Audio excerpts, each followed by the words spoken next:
তাই যেখান থেকে বিদেশ বাংলাদেশ যেখান থেকে দেখছে আমার ভিডিও, যাক আমার ভাইয়ের বয়সে বা আমার বাবার বয়সের অনেকজনাই দেখছে, তা আমার ভিডিওটা যেই দেখছে যারাই দেখুক বা তারা যেন আমার পাশে দাঁড়ায় বা আমার যদি পছন্দ হয়ে থাকে, আমার যদি ভালো লাগে, তা তারা যেন আমার সাথে এই নাম্বারে যোগাযোগ করে অতি শিগগিরই। আসসালামু আলাইকুম।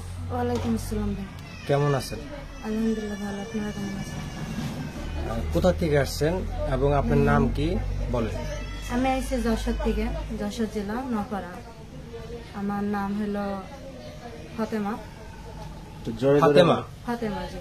ফাতেমা জি। ফাতেমা আপু, আপনি এই ক্যামেরার সামনে কেন আসছেন? আপনার এই জীবনের গল্পটা খুলে বলেন। ভাই আমি আইছি আসলে কষ্ট পেয়ে তো মানুষ এটা ক্যামেরার সামনে আসে না, তো আসে না। আমার মনে অনেক কষ্ট, এই কারণে আমি আইছি। সেই কষ্টের কথাগুলো একটু বলেন। আমার মা বাবা নাই, হাজবেন্ড নাই, কেউ না। আমার একটা বাবু আছে, মেয়ে বাবু। আমার মা মারা গেছে ছোটবেলায়, আমার নানির বয়সে। আমার আব্বু মারা গেছে আমার 7 বছর বয়সে। তা এই কারণে মনে করেন আমি একটা মনের মানুষের জন্য আইছি। আসলে মনে করতে অসহায় একটা মেয়ে, আমার একটা বাচ্চা আছে। দেশ বিদেশ যে ভাইরা আমার ভিডিওটা দেখবে, তারা যেন আমার একটু হেল্প করে, বাট আমার বাচ্চাটার জন্য আমি যেন চলতে পারি, আর আমি একটা আমার মনের মতন একটা মানুষ বুঝতেছি। আচ্ছা, এই যে আপনারা প্রায় আমরা পাই যে আপনারা মনের মানুষ খোঁজার জন্য যে ক্যামেরার সামনে আসেন, ক্যামেরার সামনে আসলে কি এই মনের মানুষ পাওয়া যায়? হ্যাঁ, আমি তো প্রথম আইছি, আসলে আমি তো বলতে পারবো না। আপনি এর আগে কখনো আসেন নাই? জি না, আমি এর আগে কখনো আসি নাই। আসলে আমার হাজবেন্ডের সাথে আমার ডিভোর্স হয়েছে 2 বছর আগে। তা আমি এই 2 বছর অনেক কষ্টভাবে চলছি আমার বাচ্চারা নিয়ে। আমি মানুষের বাসায় কাজ করি। আসলে আমার বাচ্চারা নিয়ে চলতে গেলে আমার অনেক কষ্ট হয়ে যাচ্ছে। আচ্ছা, আপনার হাজবেন্ডের সাথে ডিভোর্স হইলো, এই ডিভোর্সটা কেন হইলো, কি কারণে হইলো, সেই কথাগুলো একটু বলবেন। হয়েছে আসলে আমার হাজবেন্ড নেশা করতো, আর আসলে তো আমার মা বাবা কেউই নাই। ও যৌতুক দাবি করছিল, ঠিক আছে। তাই এই দাবিটা মনে করেন আমার আন্টিরা দিতে পারবে না। আমার আন্টি কাছে মানুষ হয়েছে, আমার আঙ্কেল মারা গেছে, ঠিক আছে। এখন আমার আন্টি তো মুরব্বী হয়ে গেছে, বয়স হয়ে গেছে, সে তো এখন দিতে পারে না, তার যৌতুক দিতে পারছে না। সে অনেক নেশা করে, মারধর করে। ভাইয়া আমি তো মানুষের বাসায় কাজ করি, যেটুকুনি পারছি ওরে আমি খাওয়াইছি। আমার ইনকামে সে চলতো, মানুষের বাসায় এসে কাজ করে দিয়ে আমি ওরে খাওয়াতাম। তা আমি খাওয়াতে পারি না, একটা মেয়ে নিয়ে চলে গেছে। এখন মনে করেন ওরা আমি পারিনি বলে চলে গেছে, ঠিক আছে। এই কারণে কি ডিভোর্সটা আমি দিয়ে দিচ্ছি। আমি ধৈর্য আর ধরতে পারি না। আসলে কি হাজবেন্ড থেকে যাতে আমার কাছে না থাকে।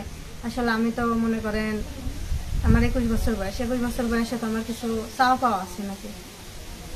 আচ্ছা, এই যে আমরা তো জানি যে বিয়ে শাদীর আগে আসলে ছেলে পক্ষের কে কিছু দেওয়া পাওনা দেওয়া না, এইরকম কোনো কিছু আলোচনা হয় বিয়ের আগে। তো সেই আলোচনাটা কি আপনাদের ভিতরে হয়েছিল কিনা? যদি হয়ে থাকে তো সেটা কেনই বা দেওয়া হইলো না, বা কি আসে বিষয়, এইগুলোর ব্যাপারে এই কথা ছিল না। আসলে তো ওটা এতিম একটা মেয়ে বিয়ে করছিল, সেখন বলছিল আমার কিছুই লাগবে না। পরবর্তী যখন বিয়ে হয়েছে, পরে আমার বাবু যখন পেটে আইছে আমার, সেই সময় মনে করেন ও জ্ঞানজাম বা অশান্তি একটা লাগাই থাকে।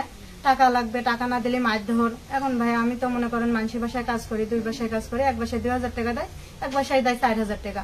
কারণ আমি তার নিয়ে ঘর ভাড়া থাকতাম। আমি ঘর ভাড়া দিব নাকি তার আমি নেশা করা টাকা দেবো, নাকি আমার বাচ্চা চালাবো না আমি চলবো? ভাই আপনার হাজবেন্ড কি কোনো কাজকর্ম না, সে কোনো কাজ করতো না।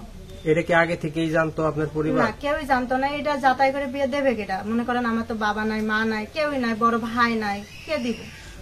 এই যাচাইটা আগে করে নাই? না। বিয়ে হওয়ার পরে আপনি এটা দেখলেন যে আপনার হাজবেন্ডের এই অবস্থা? জি। তো আপনার বিয়ে হয়েছিল কত বছর বয়সে?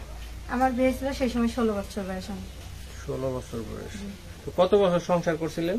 আমি টেনে 2 বছরের সাথে সংসার করছি, আর এই ডিভোর্স হয়ে গেছে আমার মনে করেন 3 বছর মতন সংসার হয়েছে। আপনার কোনো বাচ্চা কাচ্চা আছে?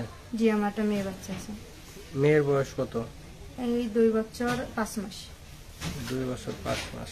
তাহলে এখন আপনি এই মেয়েটাকে নিয়ে একা আছেন? জি, আমি এখন একা আছি। তাহলে আপনার সংসার কিভাবে চলছে? আমার সংসার চলছে ওই যে আমি মানুষের বাসায় কাজ করি, এটা নিয়ে চলছে। কিন্তু আমি পুরো সংসারটা চালাতে পারছি না ভাই, মনে করেন বাচ্চা নিয়ে আমি চলতে পারছি না।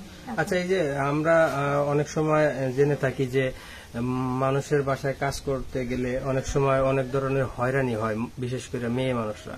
তো এরকম কোনো কিছু আপনি ফেস করছেন কিনা? হ্যাঁ, আসলে তো মানুষের বাসায় কাজ করতে গেলে, বাসা বাড়িতে কাজ করতে গেলে অনেক কিছুই হয়, ঠিক আছে। আসলে আমাদের বয়সটা তো হাই হয়ে যায়নি, মনে করেন এই বয়সে মানুষের একটা নজর লাগেই, বাট বাসা বাড়িতে কাজ করতে গেলে একটা ইয়ে হয়, সেরকম কিছু একটা হয়, বাট হয়েছে আমার সাথে এটা। ও, এরকমটা হয়েছে আপনার সাথে? জি, আচ্ছা, কি রকম হয়েছে ওইটা একটু খুলে বলেন না। হয়েছে, মনে করেন মানুষ খারাপ নজরে তাকাইছে, বাট কথা বলছে, এরকম কিছু হয়েছে, কিন্তু সেরকম বড় কোনো কিছু হয় নাই, আমি এইভাবেই চলছি। আচ্ছা, এই যে আপনি তো স্বামী ছাড়া প্রায় 2 বছর না 2.5 বছর বললেন না? 2 বছর। 2 বছর। তো এর ভিতরে কি আপনার আশেপাশে থেকে বা আপনার পরিচিত বা অনপরিচিত আপনাকে কি বিয়ে শাদী করার কোনো অফার টফার দেয় নাই? হ্যাঁ, বিয়ের প্রস্তাব দিয়েছে, যেই দেয় সেই বলে টাকা পয়সার কথা বলে, বাট আমার একটা বাচ্চা আছে, এই জন্যই তারা যৌতুকের কথা বলে। তবে আমরা তো যৌতুক দেওয়ার মতন ক্ষমতা আমাদের নেই, আসলে আমরা 3 বেলা 3 ওয়াক্ত ঠিক মতন খাইতেই পারি না, তো যৌতুক দিয়ে আমি বিয়ে করবো কি করে? না, আপনার এই পরিস্থিতি তো তারা দেখতেছে বা জানতেছে, তাই এর ভিতরে আবার চাওয়া পাওয়ার কথা কেন আসবে? তো এর ভিতরে তো আর চাওয়া পাওয়ার থাকে না, জানেই তো যে আপনার কোনো কিছু নাই। নাই, সেটা করে যাদের পছন্দ হয় তারা বলে যৌতুকের কথা, এটাই। তাছাড়া এমনি কেউ মনে নিতে চায় না। এমনি কেউ নিতে চায় না। আচ্ছা, এখন আপনার মানে কি উদ্দেশ্যে ক্যামেরার সামনে আসছেন, আপনি সেই কথাটা একটু তুলে ধরেন। হ্যাঁ, আমি একটাই এতে আসছি যে আমার একটা মনের মানুষ লাগবে, বাট এই মনের মানুষের জন্য যেন আমার মাথার পরে একটা ছাদ দাঁড়ায়, বাট আমার একটা যে মানুষের ঘরে দাঁড়ালে একটা খুঁটি তো লাগে, আমি সেই খুঁটিটা ধরার জন্য, বাট আমি যেন সব কিছু থাকতে পারি। এই কারণে একটা মেয়ের হাজবেন্ড না থাকলে কোনো দাম থাকে না ভাই। মনে করেন আমরা যতই মনে করেন মানুষের বাসা হয়ে কাজ করে 3 ওয়াক্ত তো খেতে পারি, কিন্তু খাওয়াটাই যে মেন তা তো না ভাইয়া। আমাদের বয়স এখনো মনে করেন নিয়ে হয়নি, আমার তো জীবনে একটা শখ আহ্লাদ আছে, বাট আমার একটা চাওয়া পাওয়া আছে, সেই জিনিসটার জন্যই মনে করেন আমি চাই এটা আমার মনের মানুষ, বাট আমি বিয়ের সাথে করতেছি। আপনি কি লেখাপড়া করেছিলেন? আমি ক্লাস 3 পর্যন্ত লেখাপড়া করছি। ক্লাস 3 পর্যন্ত? না, লেখাপড়া থাকলে হয় কি যে আপনি হয়তো কোনো একটা অফিসিয়াল বা বা বা একটু উচ্চ লেভেলের একটু চাকরি বাকরি করলেও আপনার জীবনটা পার করে দিতে পারতেন। তো সেই জন্যই বলা। তো এখন আপনি যেটা বললেন যে আপনি একজন ভালো মনের মানুষ চাচ্ছেন, এই তো, তাই কিনা? জি, প্রিয় দর্শক, এই বোন সরল সোজা বোনের কথাগুলো আপনারা শুনলেন। তো আপনাদের যদি কারো ভালো লেগে থাকে তো আপনারা এই বোনটির সাথে যোগাযোগ করবেন এবং কেউ কোনো খারাপ মন্তব্য করবেন না, খারাপ কোনো কমেন্টস করবেন না। কারো যদি ভালো লাগে ফোন দিয়ে যোগাযোগ করবেন। আপু, আপনার নামটা কি বললেন? আমার নাম হলো ফাতেমা। এই ফাতেমা আপুর সাথে যোগাযোগ করার যে ফোন নাম্বারটি, সেই ফোন নাম্বারটি আমরা শুনবো। আপনি কি বলতে পারেন? জি, বলতে পারি। জি, আপনার নাম্বারটা। এই দর্শকের উদ্দেশ্যে আপনার শেষ কিছু বলার আছে? হ্যাঁ, আছে।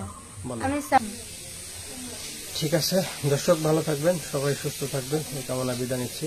আল্লাহ হাফিজ, আসসালামু আলাইকুম।